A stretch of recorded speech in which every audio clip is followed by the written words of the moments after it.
Bonjour à toutes et à tous et bienvenue dans le briefing des marchés du 22 décembre 2021. Avant de débuter, je vous laisse prendre connaissance de l'avertissement légal sur les risques. Je tenais aussi à vous informer que je devais être absent à partir de demain, prendre quelques jours pour les fêtes et revenir à partir du 3 janvier. Malheureusement, j'ai eu quelques imprévus, notamment avec le Covid-19. Donc, je vous tiendrai informé sur Twitter pour savoir si je continuerai d'animer le briefing des marchés jusqu'à la fin de l'année ou bien est-ce que je serai absent et donc je reviendrai qu'à partir du 3 janvier. Alors, aujourd'hui, une séance assez calme. On poursuit le rebond en Europe, entamé hier après la forte hausse qu'on a eue sur les indices européens et américains. Wall Street qui a rebondi après avoir plongé en début de semaine du fait des inquiétudes sanitaires liées au variant Omicron du coronavirus. Par ailleurs, on a eu aussi quand même des gains liés aux valeurs du voyage et technologiques et aussi portés par les résultats trimestriels de Nike et Micron qui ont alimenté justement la hausse hier sur le Dow Jones. Alors, comme vous le savez, la rapide propagation du variant Omicron à travers le monde à quelques jours des fêtes de fin d'année a ravivé les incertitudes sur la mise en place de nouvelles restrictions sanitaires et l'impact économique de celles-ci. Devenu majoritaire aux États-Unis, le variant a engendré une forte hausse des nouvelles contaminations au coronavirus et rendu les marchés un peu plus volatiles durant l'ultime mois de l'année. Bon, on s'est quand même fait une frayeur en début de semaine. On a surtout eu un trou d'air, mais globalement, on devrait quand même terminer l'année sur une bonne note. Et donc, au lendemain d'une séance dans le rouge, Wall Street a justement été porté encore une fois par les gains enregistrés par les grandes valeurs technologiques comme Microsoft, Amazon, et même par la hausse des secteurs les plus sensibles à l'économie, dont l'énergie. Ce matin, en Europe, on évolue sans grand changement, je trouve. On poursuit le rebond, mais petite hausse en début de séance. Les investisseurs, forcément, restent quand même vigilants sur les perspectives de croissance mondiale dans un contexte d'incertitude sur le variant Omicron. Mardi, les places boursières européennes ont pour la plupart effacé les pertes de la séance précédente, avec un bond des actions liées notamment aux matières premières, au voyage, bien que l'inquiétude concernant la propagation du variant et du coronavirus reste quand même prégnante. Et effectivement, on avait eu pas mal de trous d'air sur le CAC 40 et le DAX, et on est venu combler ce fameux niveau. Donc, le sentiment quand même que les indices et les opérateurs sont quand même toujours dans l'esprit de Noël et ils ont envie de terminer l'année sur une bonne note plutôt que de céder à la panique. Côté macro, ce matin, on a eu la croissance quand même du PIB britannique au titre du troisième trimestre 2021. Qui a été révisé en baisse à plus 1,1% en rythme séquentiel, à comparer à plus 1,3% en première estimation, selon les données de l'ONS. Enfin, cet après-midi, aux États-Unis, les opérateurs prendront encore connaissance d'une dernière estimation de la croissance du PIB US pour le troisième trimestre, puis des ventes de logements anciens de novembre et enfin de l'indice de confiance des consommateurs du Conference Board. Donc, je pense qu'on devrait avoir une séance globalement calme dans l'attente justement de ces données économiques qui pourraient potentiellement donner un petit coup de faux aux indices qui sont assez mous ce matin. Côté macro, assez rapide, peu de graphiques pertinents à l'approche des fêtes et des fins d'année. Ici, justement, ce sont les dernières projections d'inflation de la BCE qui ont été révisées depuis le mois de septembre. Et contrairement aux projections de septembre lorsqu'elles ont été publiées, les marchés et les projections de la BCE sont pratiquement alignés maintenant. Donc ça, c'est un bon point. ici, nous avons les projections de la BCE, des membres de la BCE, depuis décembre, à partir de décembre 2021, et ici les projections du marché. Et les marchés et les membres de la BCE sont tombés d'accord, en tout cas, ça reste encore une fois des projections, pour dire que le pic de l'inflation en zone euro devrait être atteint à partir de janvier 2022 et qu'on devrait ensuite avoir un reflux de l'inflation et on pourrait atteindre effectivement le seuil fixé par la BCE qui est de 2% à partir de fin 2022, voire début 2023. En tout cas, pour le coup, là, ce qui est intéressant de noter, c'est que les marchés et la BCE sont en adéquation sur les projections de l'inflation et celle-ci devrait logiquement refluer à partir de l'année prochaine. Auquel cas, la BCE ne sera pas dans l'obligation de mettre un tour de vis. Si malheureusement ces projections sont fausses, eh bien vous vous doutez bien que la BCE devra revoir sa politique monétaire comme la Fed l'a fait en cette fin d'année et procéder à un tapering un peu plus conséquent, même si elle met fin au PEPP à partir de mars 2022 et peut-être prévoir une hausse de taux. Aux États-Unis, on table sur 2 voire 3 hausses de taux. La BCE ne veut pas procéder à une hausse de taux car elle estime que cela pourrait pénaliser la reprise économique et que l'inflation va refluer dans les mois à venir. Donc, si ces projections sont correctes et justes, et effectivement, la BCE peut encore attendre avant de relever les taux. En revanche, ça va être très pertinent de surveiller les premiers mois de l'année et de voir comment évolue l'inflation. Sinon, comme je vous le disais, la BCE devra, pourrait surprendre les marchés en ce début d'année, peut-être annoncer une hausse de taux si ces prévisions ne se déroulent pas comme prévu. Côté graphique, concernant le CAC 40, bon, le rebond se poursuit. Comme toujours, celles et ceux qui étaient à l'achat sur le trou d'air, eh bien, remontent leur stop, prennent quelques bénéfices. Je n'exclus pas une dernière poussée pour aller chercher la borne haute de ce triangle, venir au moins taper les 7000 points, 7030 points. Mais comme je vous le disais, en l'absence de catalyseurs à l'approche des fêtes, sachant que la semaine va être écourtée vendredi, je ne vois pas pourquoi le CAC 40 s'offrirait le luxe de sortir par le haut de son triangle. Voilà, ça c'est mon opinion. Je verrais plutôt une fin d'année en consolidation. L'année a été splendide. Le CAC 40 enregistre une hausse de 25%. C'est fait une petite frayeur. Malgré Omicron, les marchés n'ont pas envie de céder à la panique, en tout cas pas tout de suite.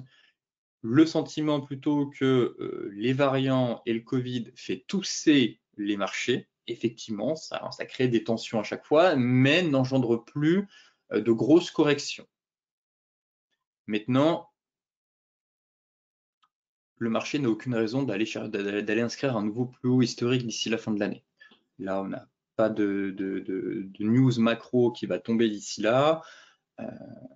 Je pense que terminer l'année sur une phase un peu plus léthargique, mais de consolidation entre 7030 et 6900 points, me paraît tout à fait légitime. Donc, pas vraiment de plan de trading. Vous voyez que les volumes commencent vraiment à diminuer à l'approche des fêtes.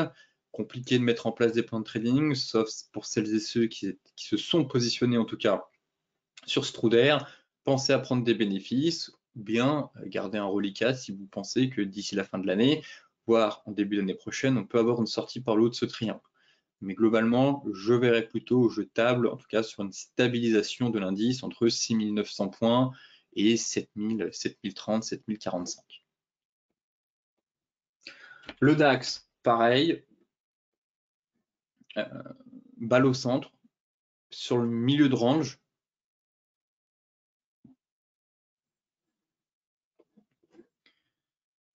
Donc ici, toujours cette phase de trading range sur l'indice allemand. Bon, on peut traverser, faire une percée au-dessus du milieu de range, mais je vois mal, pareil, l'indice sortir par le haut du range ou par le bas d'ici la fin de l'année. Au contraire, plutôt consolidation pourrait végéter très clairement dans cette zone-là, mais encore une fois, on a vraiment une baisse de la volatilité.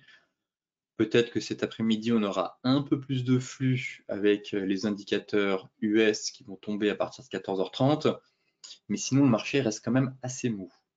Donc, même scénario que sur le CAC, celles et ceux qui étaient à l'achat ici, eh bien, le gap a été comblé, prenez vos bénéfices, et maintenant, soyez patients, effectivement. On peut aller chercher, on peut aller monter un peu plus haut.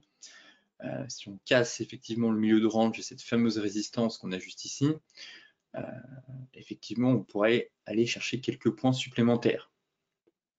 Mais pas de plan de trading.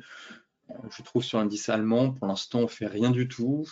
On se stabilise depuis ce matin, il n'y a vraiment pas de flux. Donc on a un marché qui commence doucement à consolider, à se stabiliser. Et à mon avis, on ne devrait pas avoir de gros mouvements jusqu'à la fin de la semaine.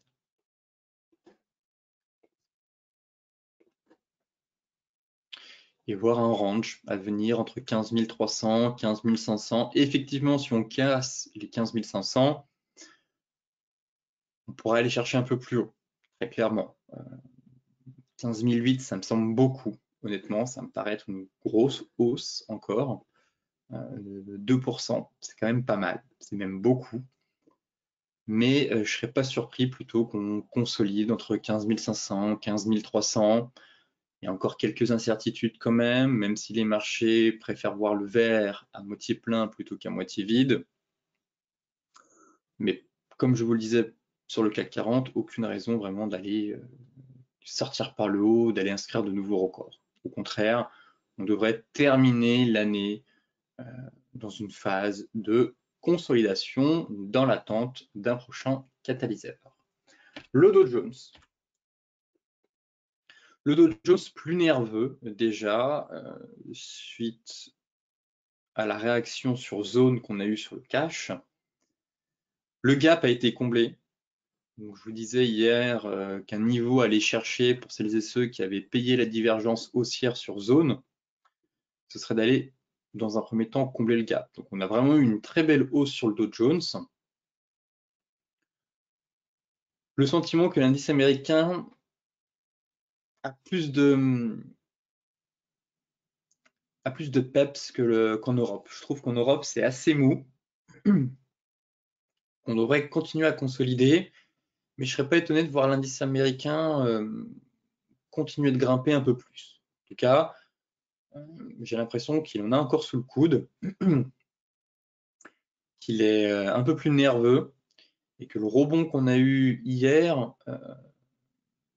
on avait quand même un certain flux acheteur et pas mal de conviction, j'ai trouvé, dans cette bougie. Et donc, j'ai le sentiment qu'on pourrait aller chercher un peu plus haut.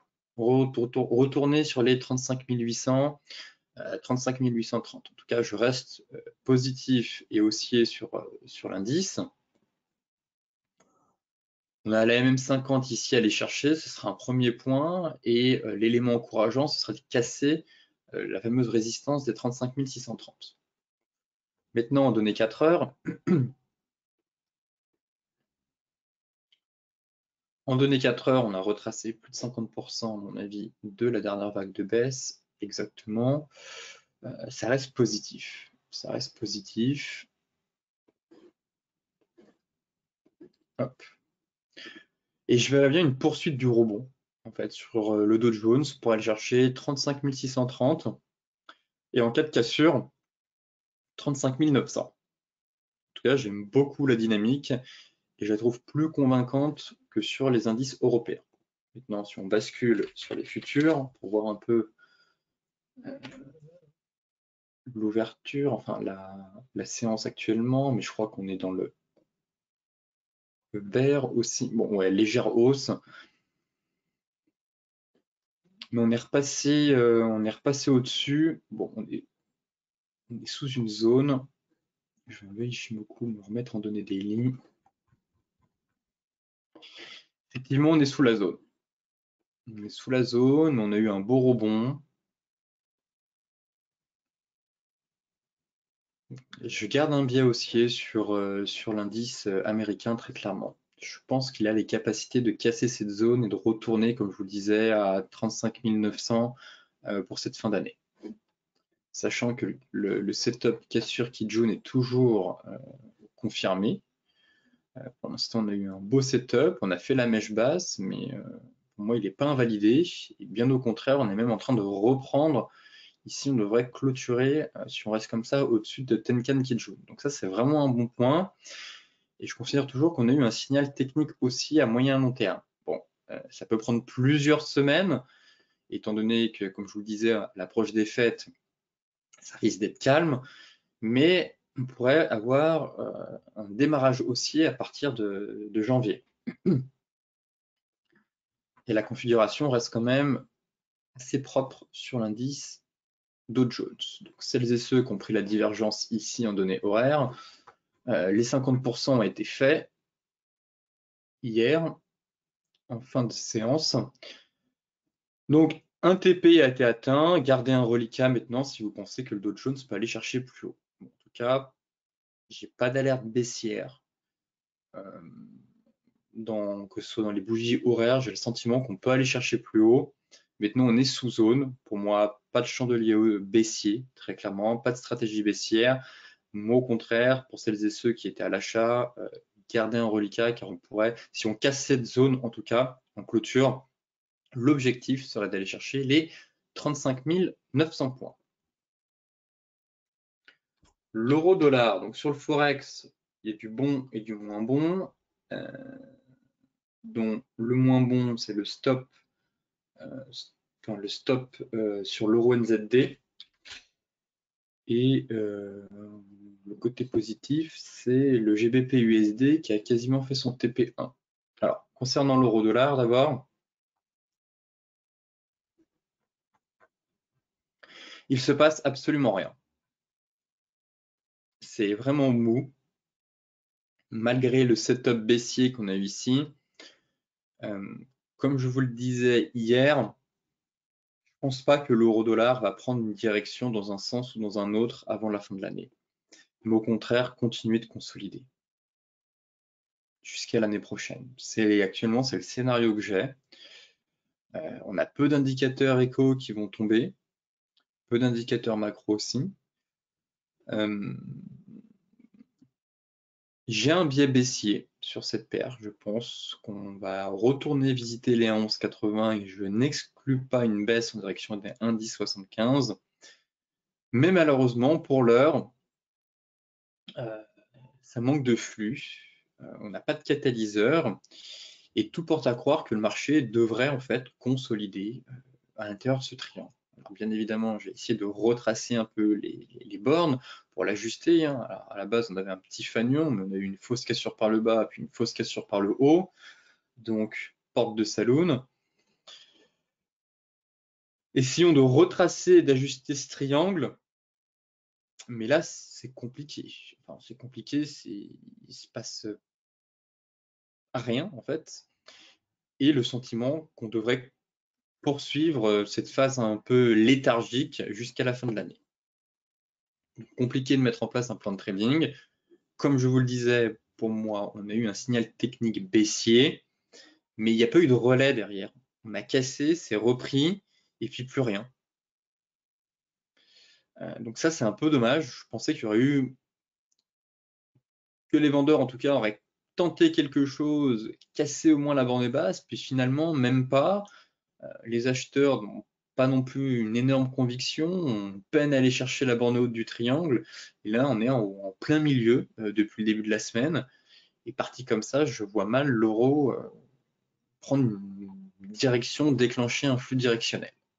Donc, un biais baissier, mais je pense qu'il faudra revenir sur cette paire un peu plus tard. Sauf si on a un énorme flux baissier qui se met en place, enfin un énorme flux baissier, un énorme flux directionnel, Mais là, depuis le début de la semaine, très clairement, passez votre chemin.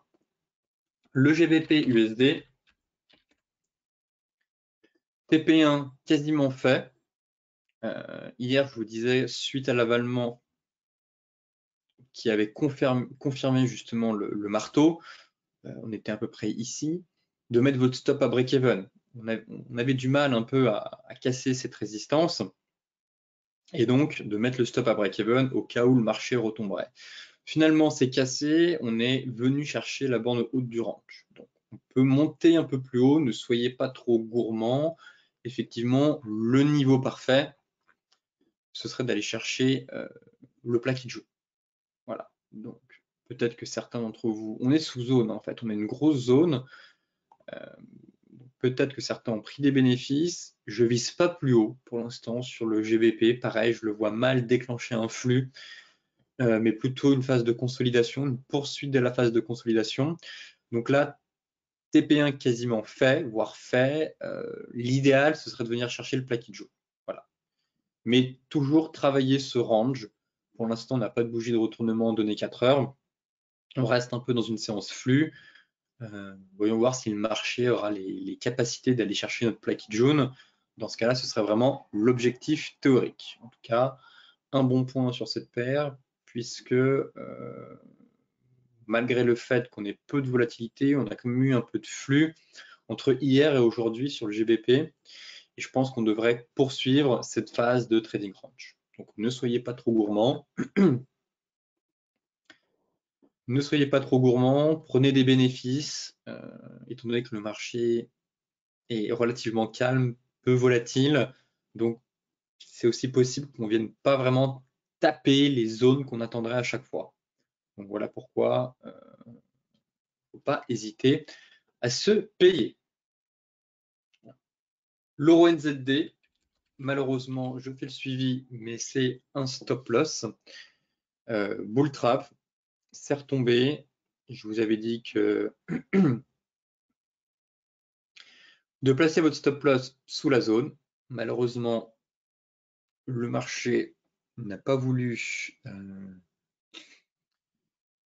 poursuivre cette dynamique haussière, aller chercher l'objectif théorique, bien au contraire, est retombé et invalidation du plan. Voilà, ça arrive. Mais décidément, sur cette paire, c'est assez piégeux. Entre la mèche basse qu'on avait eue ici, qui avait donné une fausse cassure, et là, le beau chandelier haussier lundi, finalement complètement invalidé. Bon, je reste à l'écart maintenant sur cette paire, car je trouve qu'on a trop de faux signaux, malheureusement. Parfois, ça arrive, et dans ce cas-là, il ne faut pas s'acharner et aller sur voilà, d'autres actifs où on a un peu plus de visibilité, où c'est moins vaseux, moins piégeux, et où on peut éviter de se prendre des portes de salaud. En tout cas, suivi du trade comme toujours, et malheureusement, on se fait stopper. Maintenant, j'ai noté deux autres paires intéressantes, AUD, NZD, avec l'avalement baissier sur la borne haute du range. Bon, ça c'est un plan qui me plaît. À confirmer.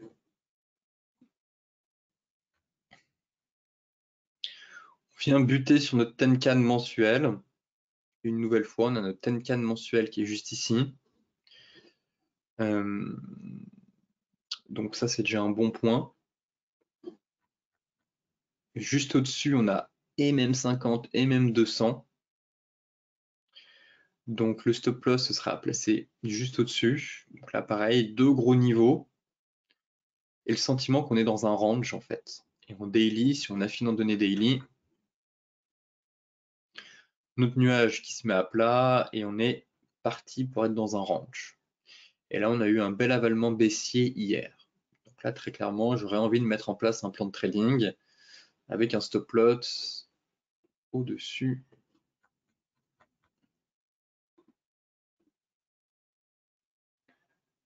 1,0630.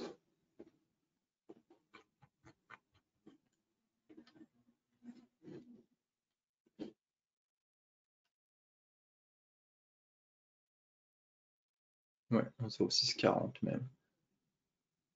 Par ici.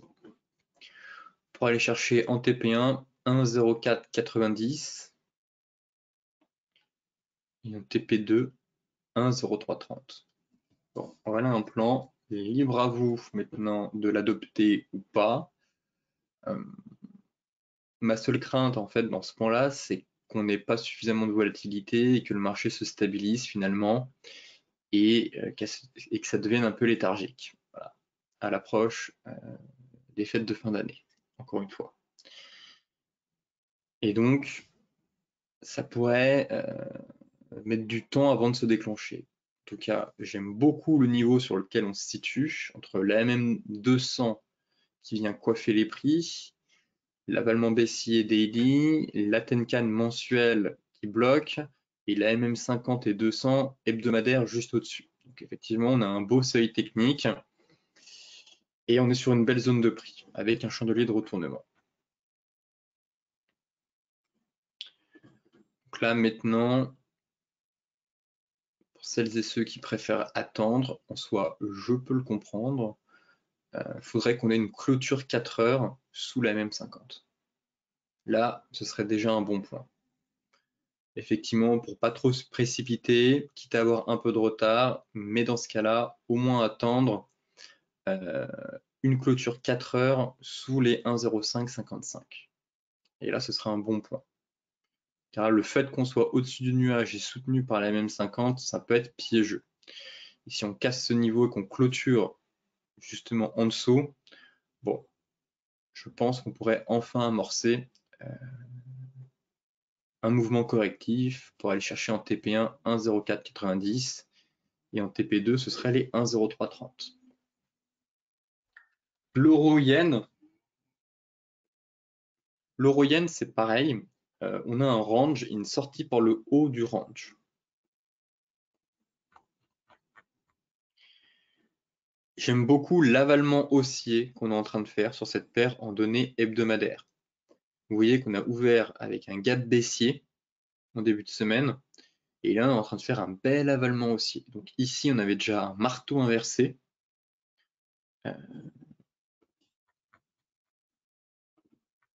Marteau inversé, on est en train de faire l'avalement.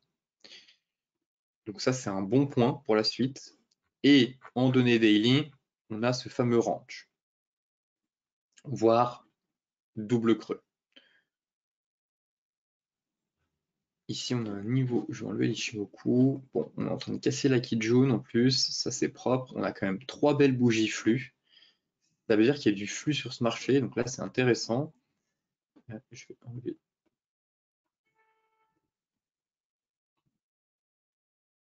Donc là, on est sur une zone de polarité, juste ici.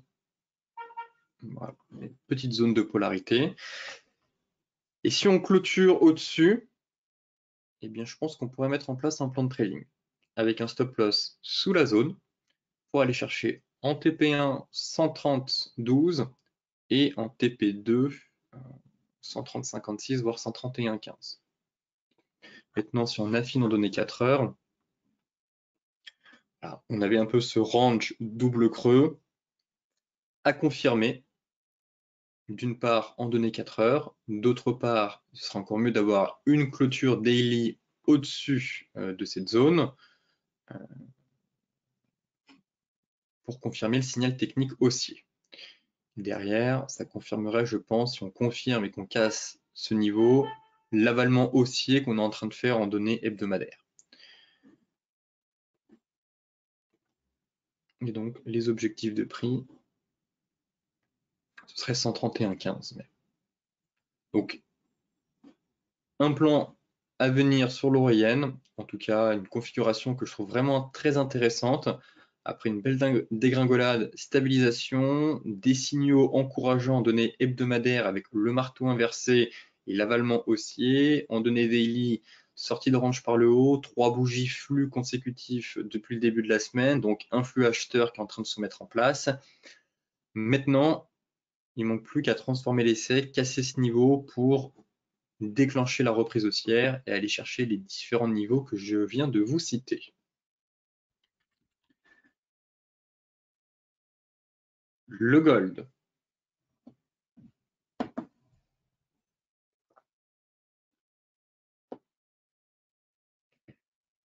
Malheureusement, sur le gold, c'est mou. Je pense qu'on va terminer l'année aussi sans flux, en mode stabilisation. Mais là, très clairement, passez votre chemin. On a eu un début de flux haussier, puis c'est retombé. Et là, depuis 2 jours, on est dans notre zone hebdomadaire. Mais c'est vraiment très, très, très calme. Et on est bien parti pour terminer l'année dans ce micro-range. Entre 1800 et 1785. Il faudra revenir un peu plus tard, quand on aura véritablement du flux. Mais là, j'ai beau basculer sur toutes les unités de temps, mini double creux ici, mais c'est pas non plus convaincant.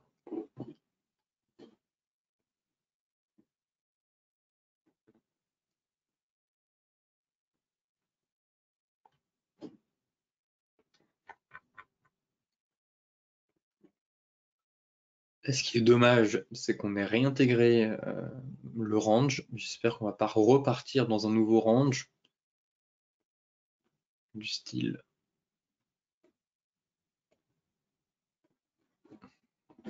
comme cela, si il veut bien se tracer. Voilà, on pourrait de nouveau avoir un range. Et donc là, en fait, on serait sur le milieu de range. Range 4 heures, entre 1767 et 1812. Et le milieu de range correspond à notre zone hebdomadaire. Juste ici.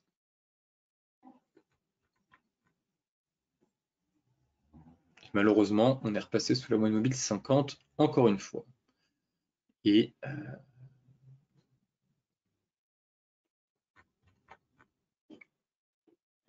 ça me semble pas convaincant, que ce soit à l'achat ou à la vente.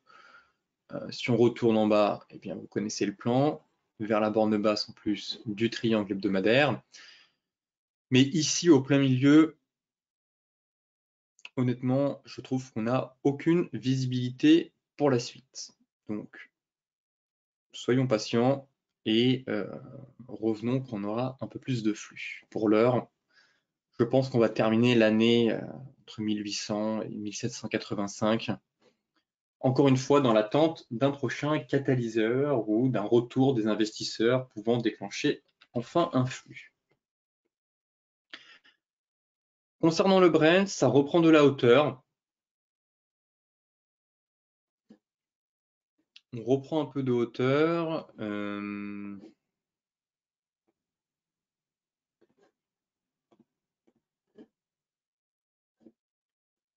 Mais que dire sur le Brent?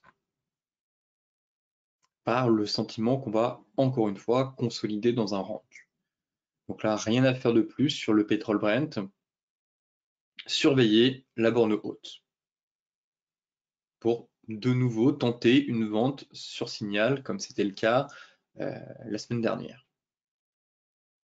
Sauf si cassure Tenkan Kijun avec une bougie flux hebdomadaire. Mais là, pareil, je vois mal le pétrole s'emballer, venir faire sa cassure Tenkan Kijun, réintégrer son canal cette semaine et même la semaine prochaine. Honnêtement, ça me semble peu probable, mais plutôt rangé.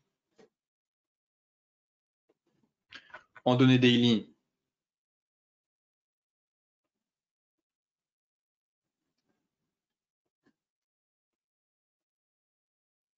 bloqué par la Kijun, mais bloqué par cette fameuse Kijun à court terme, mais pas de quoi mettre en place un plan de trading. En tout cas, je pars dans ce range. Très honnêtement, je pense qu'il n'y a rien à faire sur le pétrole maintenant et qu'il est préférable d'attendre les niveaux clés pour intervenir une nouvelle fois dessus. Donc là, c'est encore une fois 75, 50, 76, voire 76, 60 pour venir chercher le plat et notre plat Kijun et Tenkan, pardon. Mais pour l'heure, bon, être acheteur ici, je trouve que la hausse est limitée. Vendre ici, le pétrole reste plutôt solide, mine de rien, mais on n'a pas de signaux. Il n'y a pas de signaux vendeurs. Les acheteurs, je trouve que le flux n'est pas convaincant non plus. Et bien au contraire, je verrais plutôt une consolidation un peu dans un range jusqu'à la fin de l'année. Là, on a vraiment des actifs qui sont en train de s'endormir, hein. Pétrole, gold, euro-dollar, c'est impressionnant. Donc parfois, ne pas trader, c'est aussi trader. Faut pas céder faut pas être impulsif, pas céder à nos impulsions, enfin oui, à nos impulsions même. Euh,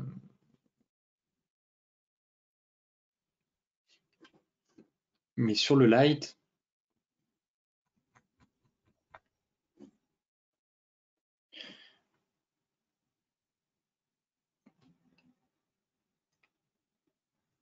même constat. C'est exactement la même chose. Le range, attendre le retour sur la bande haute. Pareil, rien à faire. Ne pas céder à nos pulsions plutôt. D'envie de trader lorsqu'il n'y a rien à faire. Et attendre un retour sur des niveaux clés, tout simplement. Là, je pense qu'on va partir dans un range. On est dans un range, donc attendons les réactions des prix.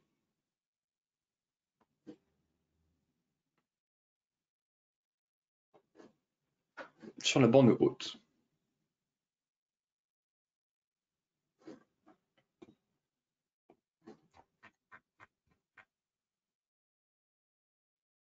Le plus proche de la Tenkan et de la Kijun, mais c'est exactement la même chose que sur le Brent. Je pense que le pétrole va commencer doucement à s'endormir et il devrait évoluer jusqu'à la fin de l'année entre ces deux bornes. Les cryptos maintenant, avec le Bitcoin.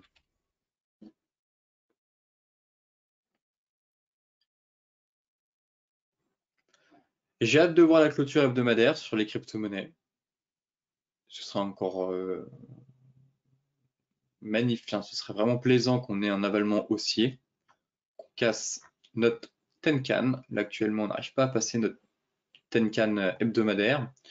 Voilà ce qui bloque. On est toujours sur le niveau des 50% de Fibo de la dernière vague de hausse. Le point positif, c'est qu'on a eu une sortie par le haut enfin de ce canal haussier, mais ça reste encore un peu fragile. Voilà. Il faudrait qu'on casse les 50 500. Donc là, il y a eu un bon point. Sorti par le haut du canal baissier, très bien, mais on n'a toujours pas cassé de résistance pour moi. Donc la résistance intermédiaire, c'est celle-là, étant donné qu'on était toujours dans des plus hauts et des plus bas de plus en plus bas. Et donc le dernier plus haut, c'est celui-ci. Et là, j'aimerais qu'on casse au moins ce niveau. Ce serait déjà un bon point, et ce niveau, ça correspond justement à notre plat Tenkan, Kijun, pardon, plat Kijun et à notre 50% de Fibo. Donc si on casse ce niveau, c'est un bon point, mais derrière, je veux surtout la cassure des 50 500 pour vraiment confirmer cette reprise haussière. Car là, le pire scénario, ce serait un range à venir. Ici. Et ça pourrait être très pénible et très usant, surtout. Assez usant, ennuyeux aussi. Et donc, phase de trading range à prévoir entre 45 620 et 49 000. Donc, voilà les deux scénarios. Je trouve qu'on a un début de reprise haussière. Maintenant, il faut casser des résistances. Ça, c'est primordial. Et si on n'arrive pas à casser des résistances, eh ben, on va poursuivre cette phase de stabilisation sur le BTC et potentiellement consolider dans un range entre ces deux bornes. Donc, j'aimerais bien qu'on ait un petit départ aussi, un petit flux. On a quand même bien purgé, on a quand même bien consolidé, on s'est stabilisé. Bon, j'ai le sentiment que le marché a les capacités et semble mûr pour reprendre de la hauteur et éviter de partir dans un range mou et pénible pour les prochains jours et jusqu'à début janvier. En tout cas, voilà les deux scénarios à surveiller. Pour terminer, l'Ethereum.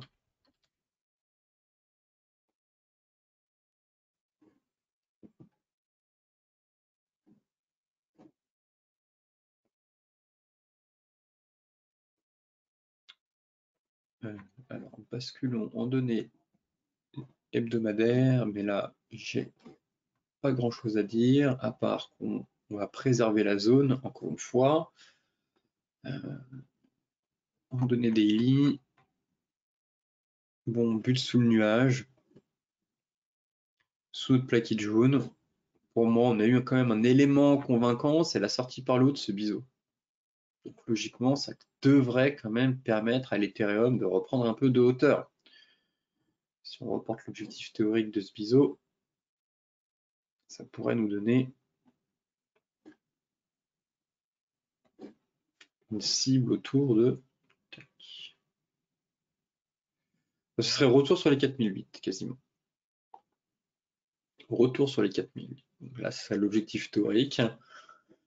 Pour le moment, ça tient. Je reste positif aussi toujours sur l'Ethereum. Sa zone n'est pas cassée en données hebdomadaires. On a un retour de flux. On est sorti par le haut d'un biseau. Donc, des éléments techniques qui suggèrent en tout cas une poursuite de la hausse. Maintenant, il faudrait qu'on casse le niveau des 4100. 4100, ce serait parfait et ça renforcerait l'hypothèse d'avoir une fin de consolidation dans un biseau pour repartir en direction des 4008. Donc laissons du temps au temps et j'espère que les cryptos, comme je disais sur le BTC, au contraire, ne vont pas, après avoir démarré un flux, finalement retomber et consolider dans un vieux range jusqu'à la fin de l'année dans l'attente soit d'un nouveau catalyseur, soit d'un retour des investisseurs à la rentrée pour avoir un peu plus de flux et un peu plus de volatilité. Car actuellement, pour les cryptos, qui sont censés être très volatiles, on constate aussi qu'elles commencent doucement à s'endormir et qu'on a très peu de volatilité depuis quelques jours.